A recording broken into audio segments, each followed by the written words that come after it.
morning and welcome to the next in our series of challenge interviews. I'm Angela Owen, I founded Women in Defence UK, and I'm here today with Lieutenant General James Swift, former Chief of Defence People. This morning we're going to be chatting about James's experience and observations over the last 3 years, now that he's stepped down from the role. General Swift took up the post of Chief of Defence People only a few weeks before the COVID-19 pandemic gripped the country and changed the way in which we all worked. During his tenure, the MOD responded to the HCDC report, Women in the Armed Forces, from Recruitment to Civilian Life, and introduced changes as a result. We will be discussing what's changed and what still needs to change, especially in the women's arena. But James, you're an infantier. You commissioned into and later commanded the Royal Regiment of Wales. You were Colonel Army Strategy during SDSR 2010 and the subsequent design of Army 2020, and also Head of Capability Strategy in the MOD for SDSR 2015. Lot of strategy jobs. And you also served as Assistant Chief of the General Staff, where you led on corporate strategy. You commanded 20 Armour Brigade, and your appointment before taking over as Chief of Defence People was General Officer Commanding 3 UKDIV, which is the UK's High Readiness Warfighting Division. You've served in Iraq, the Oman, mainland UK, Northern Ireland, Hong Kong, and Germany. You have an MA in chemistry from Oxford, and you're at the Palace yesterday being invested as a companion of the Most Honourable Order of the Bath. James, it's wonderful to have you here today. Thank you so much for taking time out to be with us. Angela, it's a real pleasure. Thank you. Let's just go to the format of the session. We will start with an introduction from Kate Haddon of Newton Europe, who are our Pankhurst Challenge partners and as such have very kindly sponsored the event. After that, we'll get straight into one-on-one questions and discussion between James and myself. That will last about 30 minutes. The chat function on Teams will be open throughout, so if you have a question for James, please enter it via that route. We have around 200 listeners this morning. We hope that all audience microphones are muted and cameras are turned off. If they're not, please could you do so yourselves? It would be helpful if you could add your name and organisation to any questions. And sorry, but it's unlikely we'll be able to ask them all. And can I thank the audience for the really insightful questions you've already submitted. We'll try and weave some of those into the discussion. Please do tweet with chat and at Women in Defence. Kate, over to you. Hi everyone, I'm delighted to be here representing Newton Europe as we sponsor today's Challenge Series discussion. This is the second Newton-sponsored Challenge discussion. Our first with David Williams on International Women's Day is around the encouraging progress the MOD has made on equality, a reflective look at policy and quotas, and a recognition of how much further the MOD still needs to go. Today promises to be just as lively and thought-provoking as we discuss change and development for women across defence and explore the challenges women still face. Any conversation about women in defence is going to explore diversity and inclusion. At Newton, we're on our own journey to increase our diversity and make our culture as inclusive as possible. We believe we deliver the best outcomes to our clients when we bring together a wide-ranging group of people with different skills, thinking styles, backgrounds, and experiences. We also believe in the importance of strengthening networks, representation, and sponsorship, which is why we've joined Women in Defence as a Pankhurst partner. We're proud to play our part in increasing diversity across the defence enterprise, and we know that creating space for women to challenge, support and mentor each other through internal and external networks is crucial to their growth and careers. At Newton, we work across the defence enterprise to bring our operational, digital and change management thinking together to help solve the most complex and challenging problems facing us today. Our work ranges from transforming the resilience of critical supply chains to improving scheduled performance across our largest defence build programmes and enhancing availability of platforms and weapons. Together with our partners, we've helped save hundreds of millions of pounds of value by working to improve the capability of industry partners and frontline services, partnering our clients to transform how they work, aligning their organisations to a strong purpose and engaging people, motivating and inspiring them to perform at their best. Creating enduring and inspiring careers for women is of great personal importance to me. My own career has taken quite a winding route as it's been shaped around the flexibility I wanted when my family were young and the barriers that I've experienced with some of the companies I've been part of. I'm really hopeful that with greater commitment and better maternity, paternity and flexible working policies, we can create choice and better outcomes for future generations of men and women. I'll now hand back over to Angela, who will spend the next hour with General James exploring the journey of women. And I hope everyone listening online enjoys the conversation that follows. Thank you, Kate. So this interview was due to have taken place whilst you were still in post, but had to be postponed because I got COVID. If anything, the postponement makes for a different type of interview.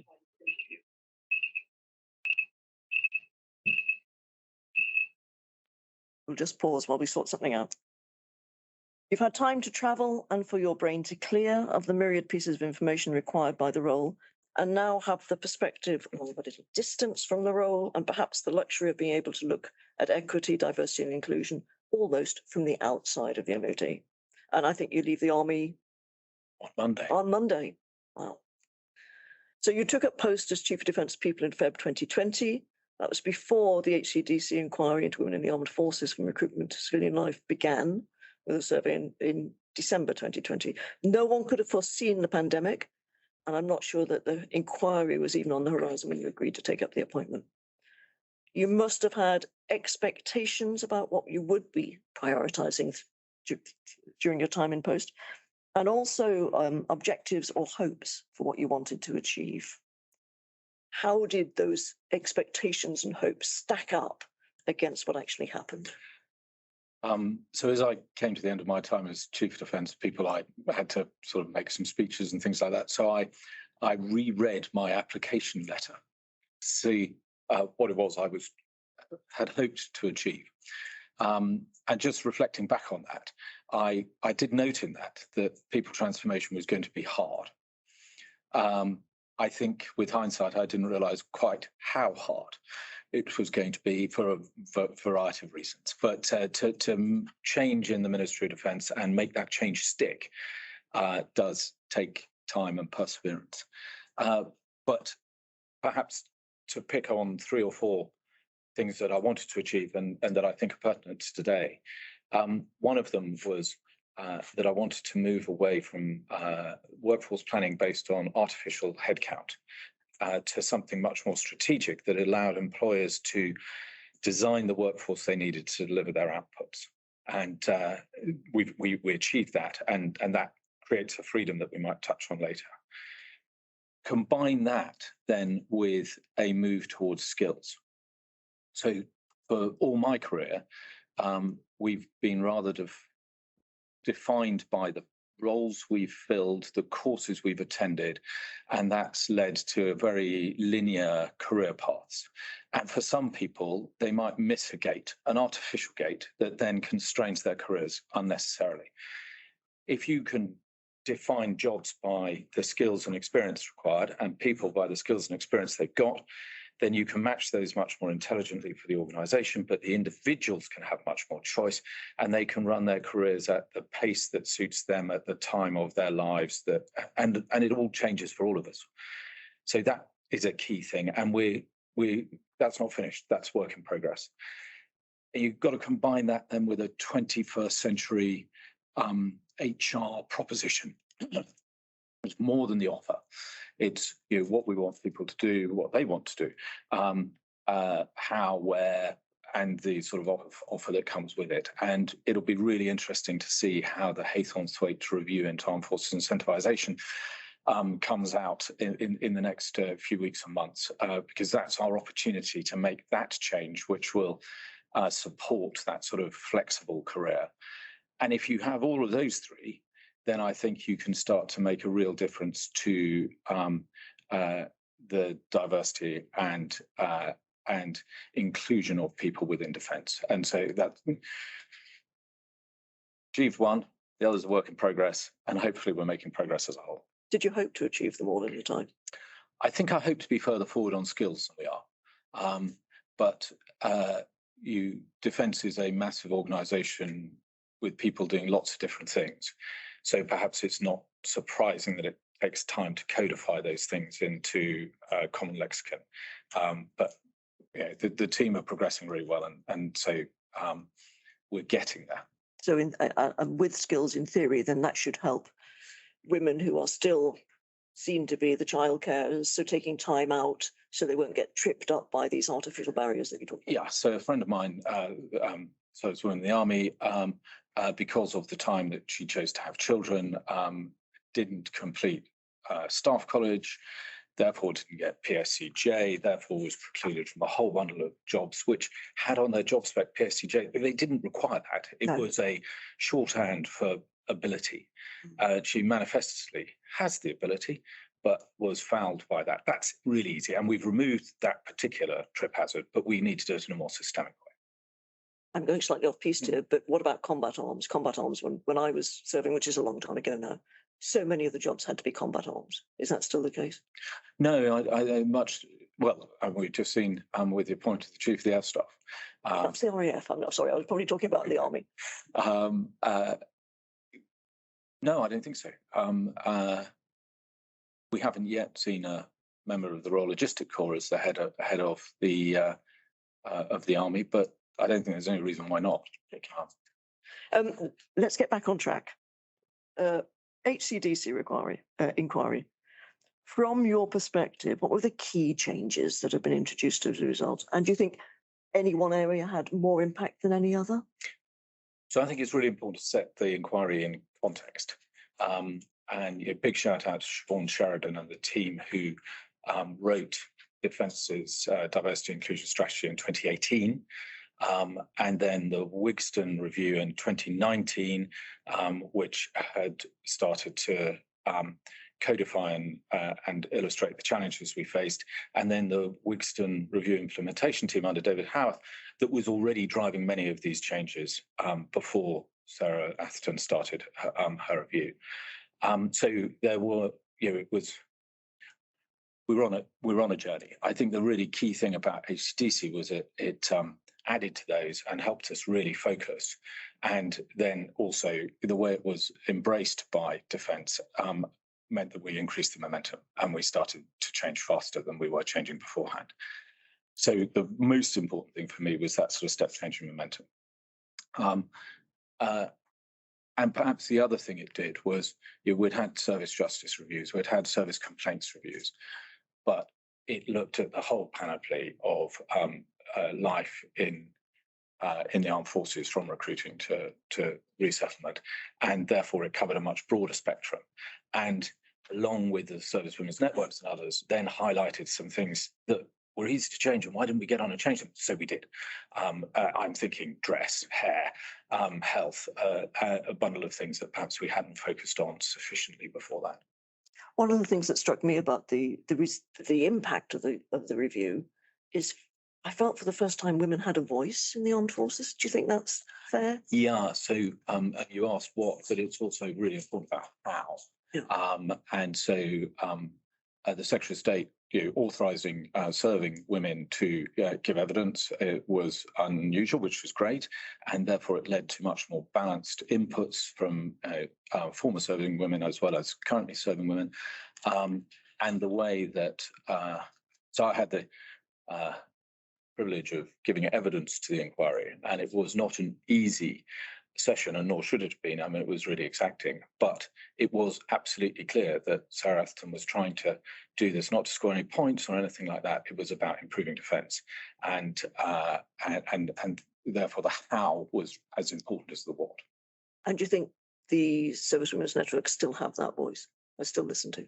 Yeah. I mean, certainly, not least by the Secretary of State, who on a recent engagement at Sandhurst, took time aside to engage privately with service women's networks in order to listen to them, and other levels, within the services doing that too. But yeah, right from the top. Okay. Let's move on, and you will know that you will guess that I was going to ask about this. The 30% by 2030 inflow. The chiefs have signed up to a level of ambition of that. As bottom-fed organisations, they couldn't have met the 30 by 30 absolute. There's no way they can take the army up to 30% absolute by 2030. So we're now April 23. We've got 7 years to go. I think the current inflow is around 12%. Can you share what the plans are as to how this is going to achieve or get close to it? So I'm not sure that the current plans will get there, if I'm honest. Mhm. We've made some small progress. And I don't know whether the shape of the curve is exponential and that as we make more progress, everything accelerates, or whether it's a sort of S-shaped curve and that the early wins will be easier than closing the final gap. But the services individually and defence have worked really hard on trying to identify how they can recruit and retain serving women better. So much better engagement right from the start, looking at our recruiting policies, looking at our recruiting processes, working out where people are falling away and why, all those sorts of things. But what they're doing is they're improving what we currently do. And I think that will only get us so far. And I'm convinced that in order to achieve what we want to achieve, we've got to be prepared to do things differently. And we can do that. And if we focus on what outputs we need to achieve, and therefore the skills that we need to achieve them, then you can look more broadly, where might we find those skills? And then you can have an engagement, a conversation with those people and say, okay, right, you're the people who've got the skills we need. What do you want? A bit more sort of customer focused, so that we can then attract and retain the people with the skills we need to deliver outputs. So it must be output driven, but it needs to be customer focused. And I don't think that absolutely doesn't reduce standards or anything like that, but it just allows us to try and attract people from across the whole spectrum, and therefore bring in a greater diversity of thoughts, ideas, experience, and everything else. And it's possible. So it's difficult for established, uniformed organisations to do this sort of thing, but it is possible. And there's one example I came across in my time. A Navy cadet unit in South Wales, in a really ethnically diverse part of South Wales. And they thought, well, if we just turn up and say, hey, we're the Navy cadets, come and join us if you want, they would get a small group or section of the school come join. And instead they thought, right, what is the target audience, the pupils of the school? What do they want? How do we deliver the outcomes we need to achieve through the cadet organisation in a way that suits them? And by applying that sort of approach, they had a really vibrant, massively diverse cadet unit, one of the best in the country. So it can be done, but I'm not sure we're there yet. Which of the single services do you think is most likely to reach it, and which is going to face the biggest challenge? So I think that's a really good point, and one I perhaps should have made. We're not all the bits of defence are all different, and within the services there are big differences. And what we need to achieve in those bits, and therefore what we need to do, appeals to some people more than it does. So the ambition of 30% should not be applied equally to every bit of defence. It's rightly been accepted as a defence ambition, and some bits of defence will do better than others, and as long as we achieve it overall, then that's fine. And so, yeah, short answer to your question, I think different bits of defence will achieve different levels of ambition. You haven't really answered the question. Go on. Which service do you think is more likely to do? Or get close to it? Well, based on the current evidence, the answer is the Royal Air Force. Yeah. Influence and representation within the Royal Air Force is better than it is in the other two services. And I imagine the Navy, because they have a large contingent of Royal Marines, will have more difficulty than others, arguably. Yeah, but the physical standards to join the Royal Marines are exacting for obvious reasons. But it's not just that; it's also culture. And so the Navy have gone away and had a look at this and sort of said, okay, right, there are women who are physically capable of joining the Royal Marines. Why aren't they joining the Royal Marines? And they've been asking themselves those questions, yeah, in order to try and attract. So I don't think we should write off any part of defence. All parts of defence should be open to everybody, and we should be seeking to have the diversity of people and their skills and experiences in all parts of defence. Thank you. Now, forgive this question, it's a slightly lengthy one, and this is all around working flexibility alternative working arrangements and so on. Hmm. Is it good or bad? Bear with me. Chartered Management Institute book of the year is called The Power of Difference, written by Simon Fanshawe. He's got an interesting view in that flexibility is the flaw. Companies and organizations enable flexibility at work to accommodate women's need to work and also fulfill their family responsibilities. And the dominant narrative at the moment being that what holds women back is the imbalance between family life and work life. So organizations take steps to try and relieve that pressure by bringing in flexibility. So flexibility as part of the offer to women is seen as a way of increasing the number of women in organizations and hopefully at senior levels. But new research shows that men and women are experiencing similar levels of distress over the pull between family and work, but are encouraged by what organizations are offering to do it, to deal with this in directly opposite ways. Women are being expected and expecting to take the flexibility. Men, whilst feeling the same upset and guilt that they aren't spending enough time with their families, expect to carry on working. What happens is that women take or make the accommodations, and conversely, men don't. In the end, no one really benefits. Men don't get to spend more time with their children and women don't stay. And if they do stay, they don't get promoted. So a different take on flexibility being good. What do you think of that? I mean, So there's probably something in it, but I don't think that you should conclude that flexibility is bad. I think all organizations need a set of fair and flexible policies and employment conditions so that we can all choose to use them as appropriate at the right stage in our lives. All our lives change in different ways at different times, and therefore what we want from them change. Each of those is a choice, and we should allow employees to make those choices. Mm-hmm. We shouldn't think as an organisation we know best and that there's one way of doing things.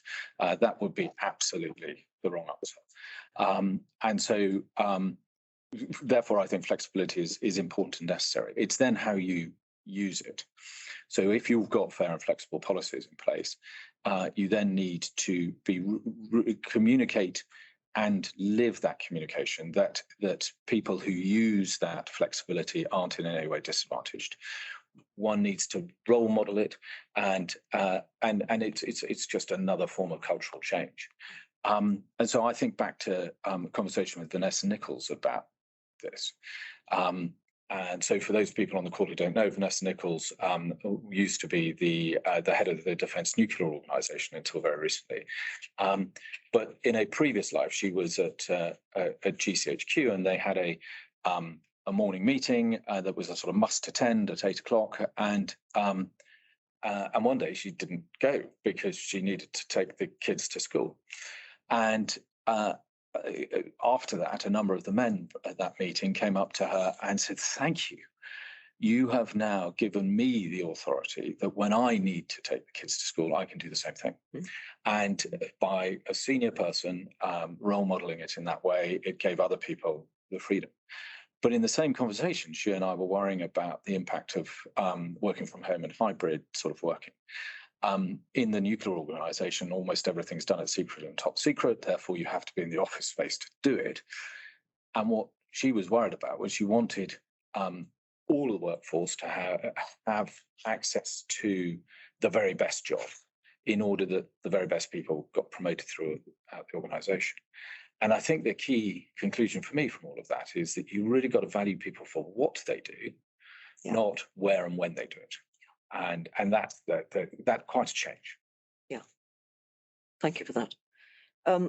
Which brings me on to the parental leave policies in the armed forces. You and I have discussed this before. Maternity leave and pay, great.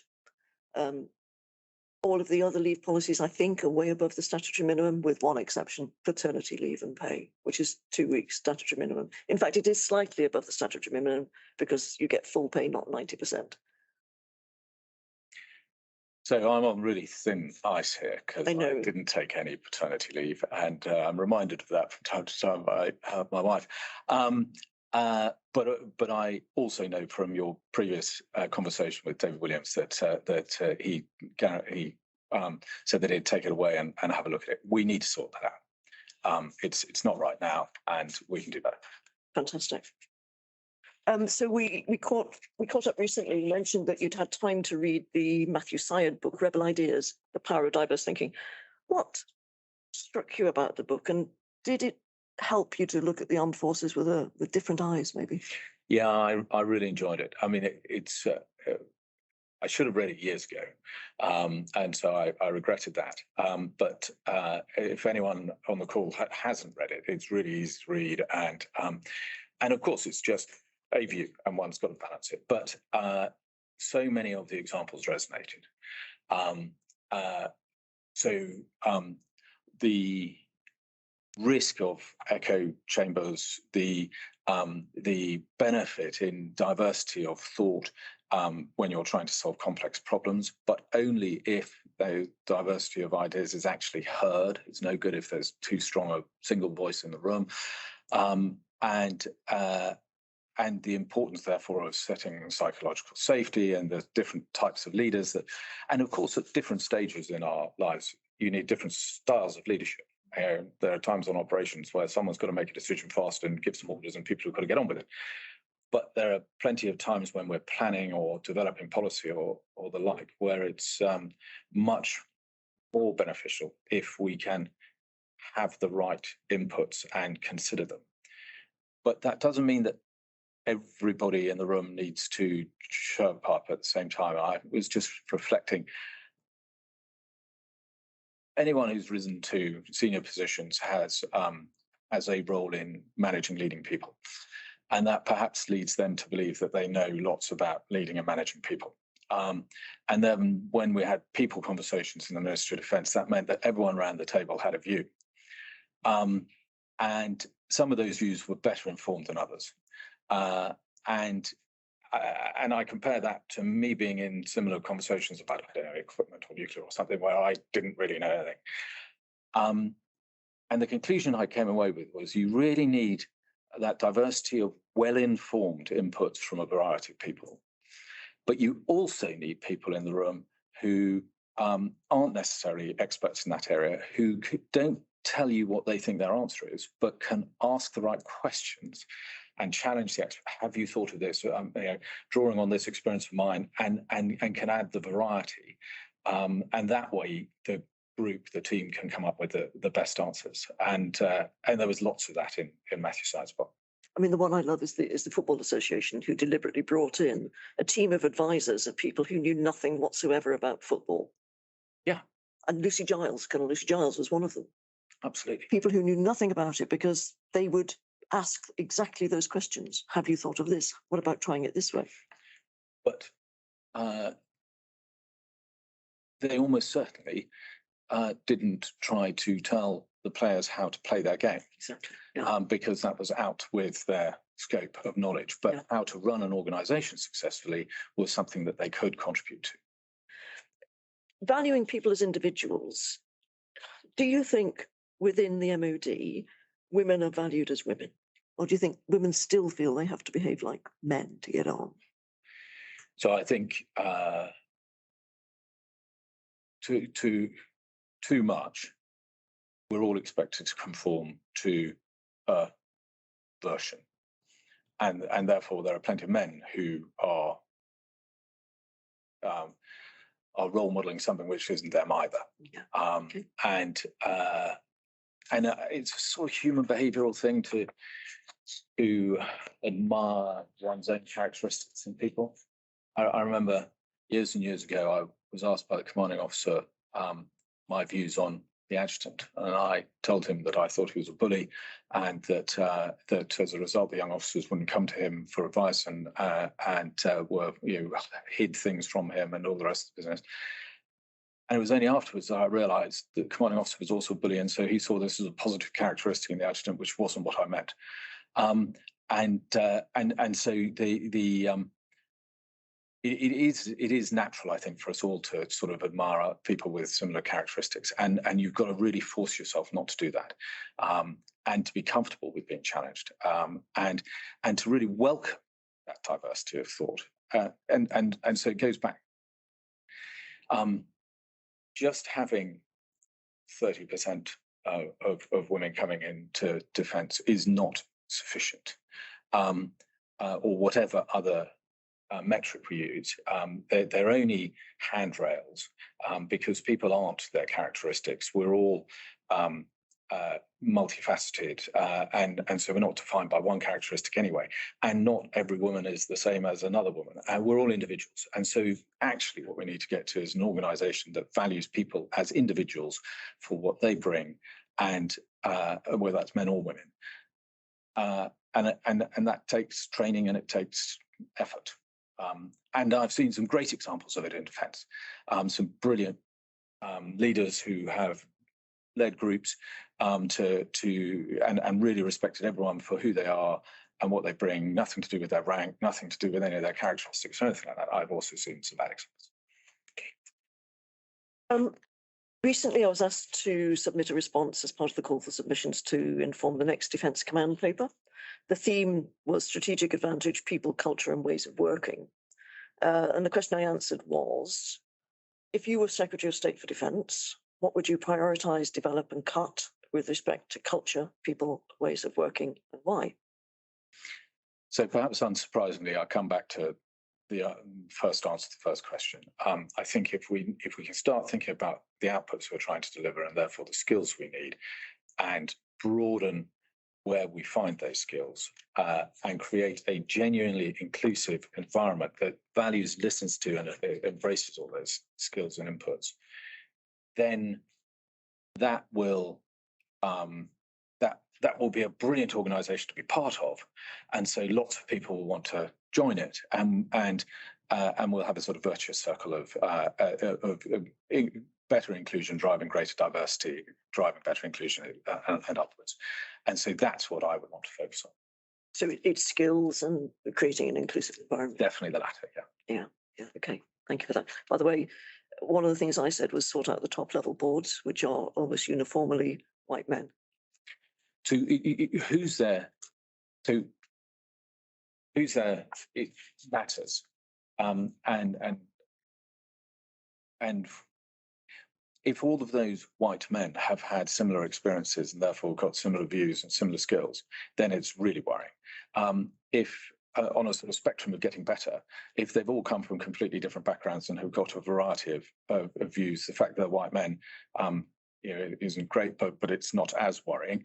And obviously, it would be better if it was a much more diverse in so many different ways organisation. But even then, that's not enough if the conversations aren't right. And so if the chair is overly dominant, doesn't listen to all the diversity in the room, there's no point in having the diversity in the room. So you've got to get the inputs right and also the behaviours right. When we first met, I think we met at General Nugent's farewell party. And I'm going to be open here. My impression of you was a highly intelligent man, very logical brain, chemistry degree from Oxford, and also a warrior. You'd commanded 3 UK Div brigade as well. Now, my deductions from that was that I would have to be very logical in any meeting, in any argument I put forward, and that your working life had possibly been in areas that were heavily male-dominated, so you might not be familiar with some of the issues facing women. I was pretty sure that as long as my arguments held water, subjectively, logically, you'd get them, as long as my argument was good enough. I just wondered how long it would take for you to get the issues in your gut. I knew it would happen. I just didn't know how long it would take, and I saw it happen as well. But is my assessment fair? Did it take you a while to sort of get the issues around women in particular, really get them and understand them?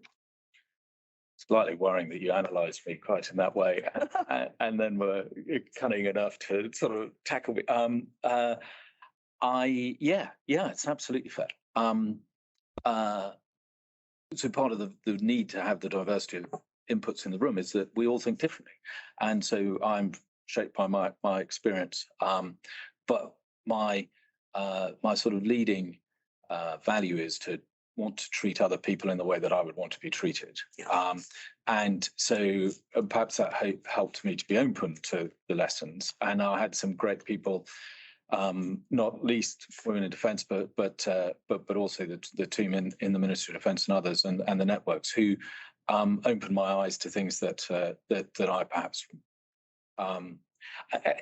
when I was I was lucky enough to be a company commander 3 times, and the first time I was still single, and we were doing company interviews, and about halfway through, the sergeant major came in, shut the door, and said, "Right, so this guy's going to come in. He's going to tell you that his girlfriend's miscarried, and you are going to give him 2 weeks off to go and support his girlfriend."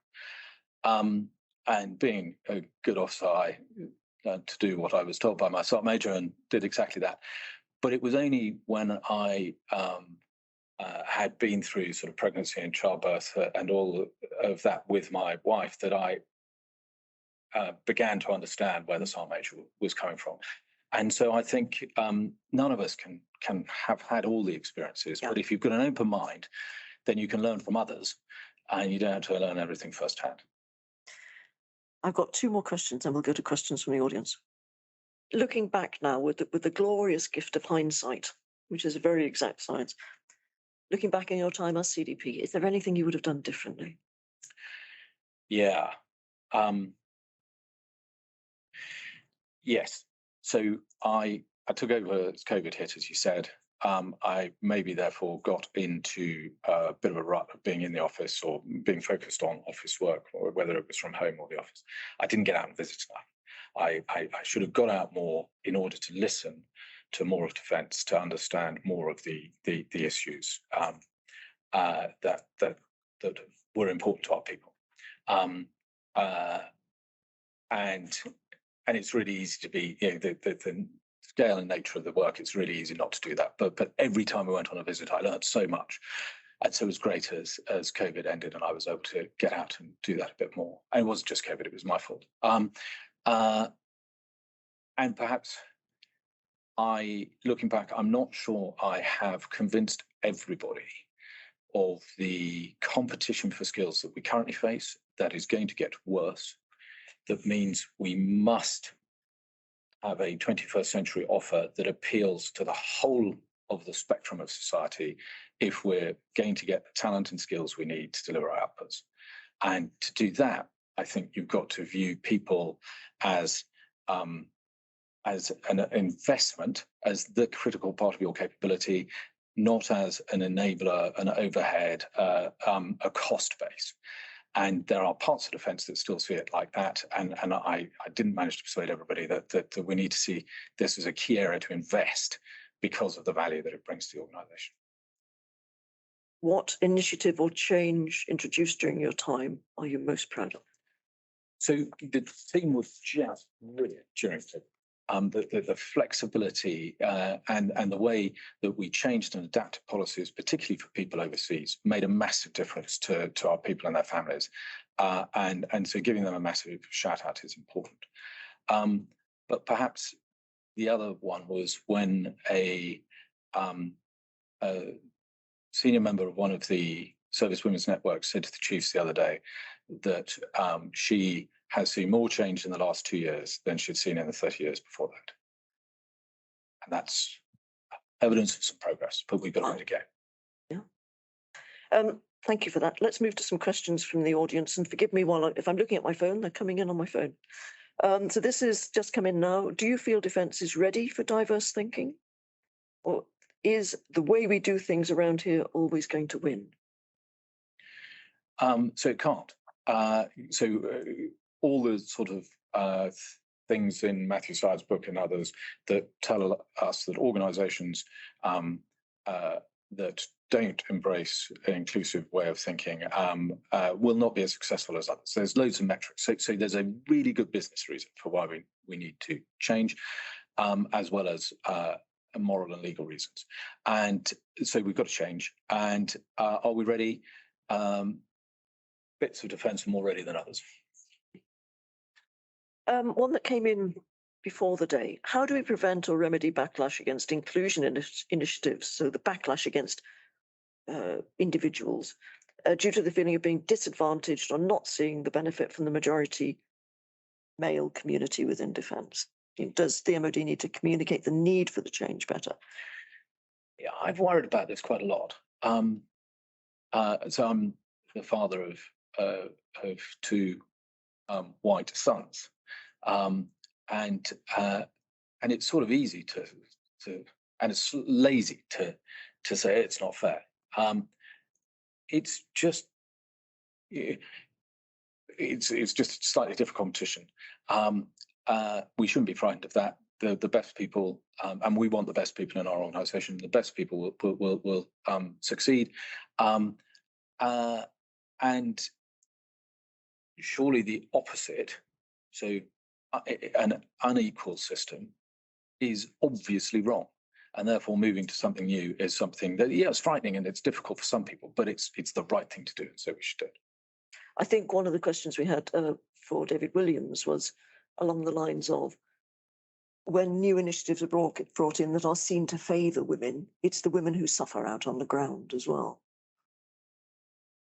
It's not fair, women are getting advantage. And I think there was a question of how to deal with that. Yeah, I'm not aware of areas where women have an advantage. Or perhaps seen to have an advantage. Yeah, so if it's about levelling up so that everyone has the same advantage, then I absolutely can't see any argument against it. And if that means that someone who has had a disproportionate advantage in the past therefore feels that that's been eroded, well, yeah, tough. Okay. Annual reporting. So annual reporting has such an impact on a person's career. Do you think this may restrict people speaking up? Should defence consider the process for promotion? I think it's a really good question. Under Jim McLeod, there was a great team, the Gender Balance Working Group, who did some work earlier in my time. And one of the things they did was they looked at reporting and board process and everything else, because there was a concern that maybe that was biased in some way, either intentionally or unintentionally. The evidence that came back was that, if anything, the language used in reports was slightly favoured women, but it was tiny, and that the board processes were rigorous and fair. And but that's based on what is presented in front of the board. And what the question gets at is does the having that annual report change people's behaviours?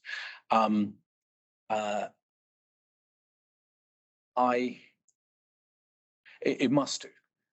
For some people, some of the time.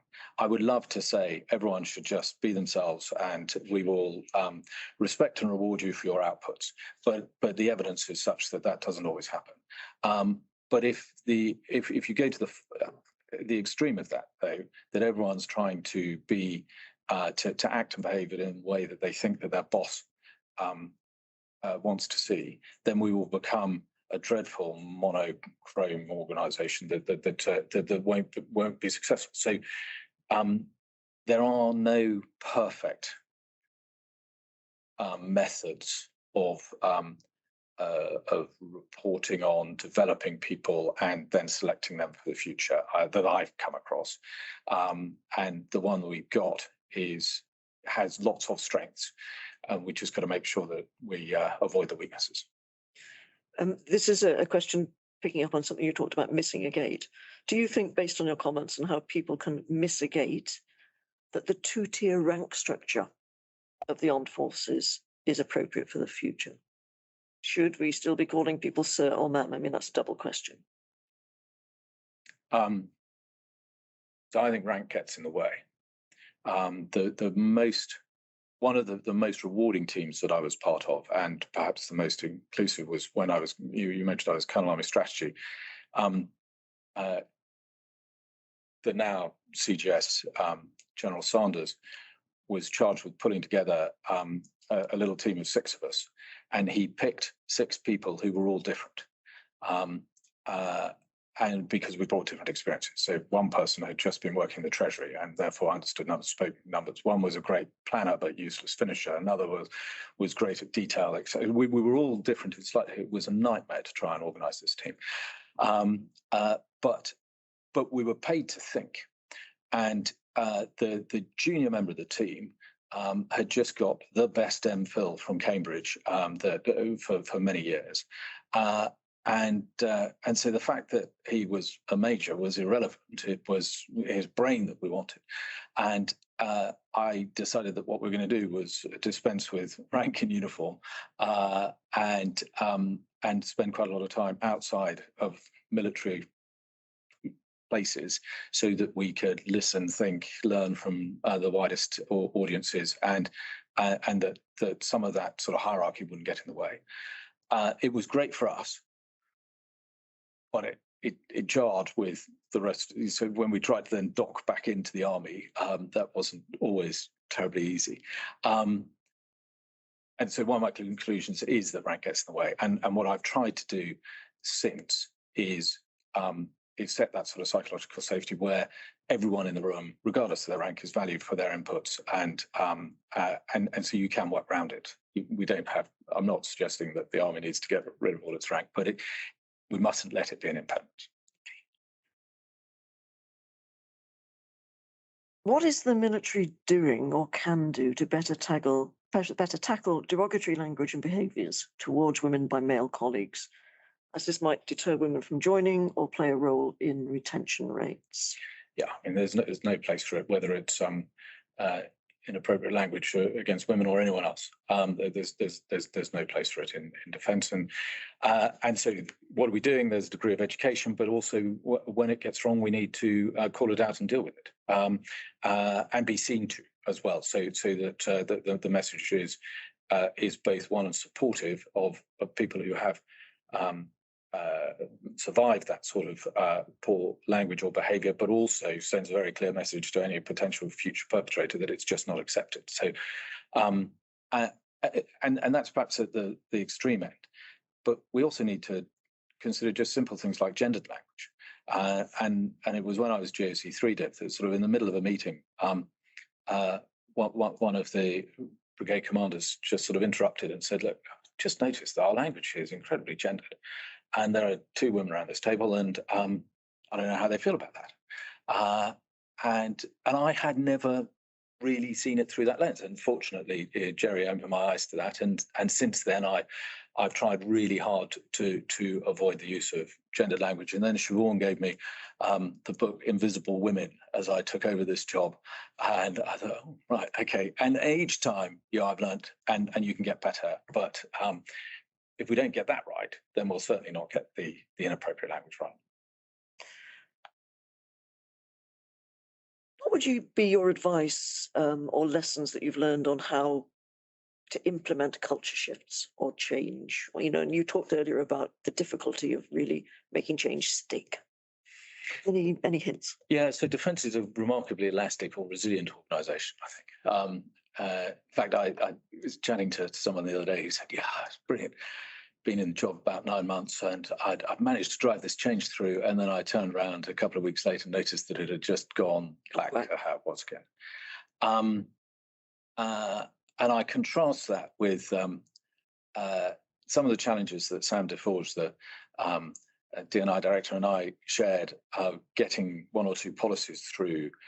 And then we were at a meeting of one of the services when they were briefing this idea as their idea, and how brilliant it was. And Sam and I sort of shared a wry smile, knowing that they had resisted it for months. But the fact that it was then, they had adopted it as theirs, we knew it was then going to endure, and that they would drive it through thereafter.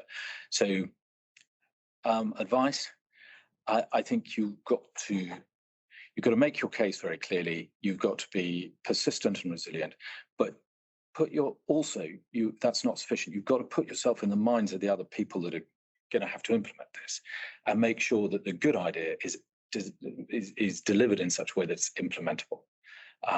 And if you can do both of those, then you can make a change. What has been the most significant change to benefit women in defence, as in small w, small d, in your tenure? And looking forward, what is the biggest challenge to the success of D&I strategies that the armed forces face in coming years? Gosh, I don't know. There have been so many changes which have been good, but perhaps the most significant one is that, and I'm sorry if I'm wrong, but obviously I can't speak for what happened before I was in this role, but my impression is that we are better at listening to informed people. So that's not just the Service Women's Networks, it's also the other networks and various other groups within defence. But I wonder if 3 or 4 years ago we listened to each other more than we do now, where I see lots of evidence of, we touched on it earlier, the Secretary of State wanting to engage with the right people from across defence. In the Haythornthwaite review, they worked really hard to make sure that they were getting lots of inputs from the widest cross-section of people in defence, not just from the 50-year-olds at the top of defence, because they weren't designing something for the 50-year-olds, they were designing something for the future. We are getting better at that. And we need to double down on it. Okay. What changes would you like to see within military structures and succession planning to ensure more women are seen as senior military role models? In other words, more women are able to make it to the top. This isn't just a women thing, but it's relevant. It goes back to skills, because you can acquire skills in lots of different ways at different times, and as long as we have a base-fed linear career path, then we're never going to get the numbers of people that we want. But also what we're hearing from the younger workforce and future workforce is that they don't want to work for a single employer for 30 years. And so if we don't listen to them and we don't design our career paths in such a way that people can join at a much later age and that we value them for things they've done before they join defence, then we won't get, writ large, we won't get the talent that we need. If we do that sort of thing, then that will also allow people to live their lives at different paces, and therefore we ought to be able to attract, we ought to be able to grow women, to be able to allow women to live their lives as they want, but also attract a lot of women who didn't start in defence aged 18 or 20, but have done other things and then join us later, and that will help us get that greater diversity faster. What about secondments? Do you think secondments out of defence and into defence, bringing industry in for a year, 2 years, and people going out on secondment to industry? Do you think they'd help? Yeah. Why wouldn't they? Because you get a chance to learn from a different organisation and bring those lessons back. Yeah. And there's secondee into your organisation, you get a chance to learn from them if you've got an open mind. If you've got an open mind. So you've worked in a largely male-dominated environment most of your adult life. Do you anticipate any challenge as you transition into a more diverse environment and perhaps a job role as a civilian? Every changes. So moving from JC 3Div to working in the Ministry of Defence in this role is a similar sort of challenge from an almost entirely Army team to a tri-service team work, tri-service in terms of armed forces, but with predominantly civil servant team members actually in a more political, in a totally different environment that is dominated by. So all of those changes in life, I've faced them before, and yes, this will be a new challenge, and I guess I will need to understand the world I'm moving into and then try to adapt to succeed in it. What do you think you'll miss about the Army?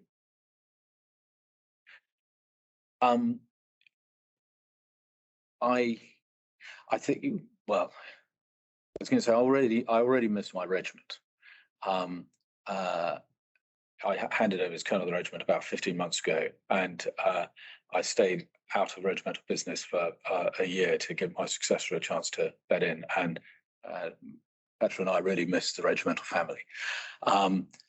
But but more broadly, and I hope it doesn't sound trite, I'll miss the people. I only joined for 3 years, and I've stayed because of the brilliant people I've been lucky enough to work with, and I'll miss them. Yeah, that's what I missed as well, the people. I'm going to draw it to a close now. Thank you to Newton Europe for being the Pankhurst partner for this session. To the audience, fantastic questions. Just sorry we couldn't ask them all. If I can just do a quick reminder that the awards nomination window is still open until the 12th of May. Please get those nominations in, and it's great to see them coming in. And then James, thank you. Thank you not only for today, but for everything you've done while you've been Chief of Defence People, and you've been on the governing body for Women in Defence. You know, I've been able to ring you up and say, what do you think about this? And you've always given me an honest answer. So thank you for that. Thank you for today, and the very best of luck for the future. Thank you. It's been a pleasure today, but it's been a pleasure working with you for the last few years, and I've learned so much. So That's very kind. let's stay in touch. Thank you very much. Absolutely. Thank you very much.